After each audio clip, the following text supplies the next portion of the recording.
Quand la femme de Potiphar a accusé Joseph de tentative de viol, Joseph a dit, mais Dieu, tu m'as oublié.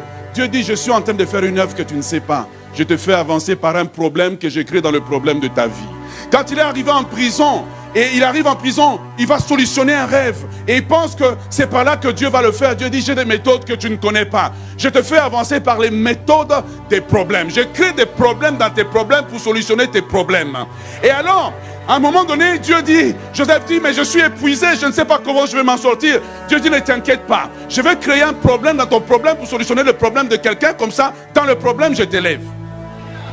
Ok, donc il s'en va chez Pharaon, il crée un problème chez Pharaon. La solution est dans la prison. Pharaon ne peut pas rentrer dans la prison. Pharaon arrive à la prison et dit, donnez-moi un numéro de matricule. J'ai besoin de raconter la personne qui peut solutionner mon problème, mais la personne qui peut solutionner mon problème est dans le problème que moi je peux solutionner. Deux problèmes se rencontrent et c'est lui qui peut emmener toute chose à la perfection.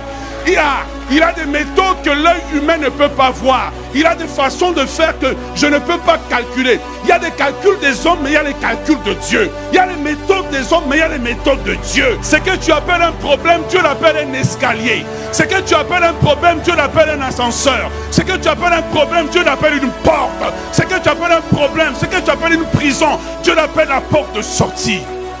Tu vois le problème quand Dieu te fait la promesse? Il ne montre pas ta date d'expiration au diable. Le diable travaille, mais il ne sait pas qu'il est en train de t'ouvrir des portes.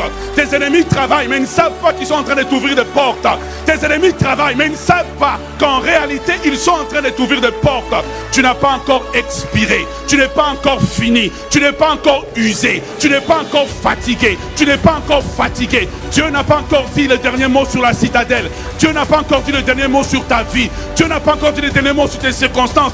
Tout à coup, soudain, tout à coup, soudain, tout à coup, soudain, Dieu va brutaliser tes adversaires. Dieu va brutaliser l'adversité. Dieu va brutaliser l'adversité. Il va ouvrir une porte par laquelle l'ennemi ne comprendra pas. Comment expliquer la puissance de Dieu? Comment expliquer la grandeur de Dieu? Oh, je suis convaincu, je suis persuadé, je ne vois pas le chemin, mais je suis persuadé, je ne vois pas la percée, mais je suis persuadé, je ne comprends pas mes épreuves, mais je suis persuadé.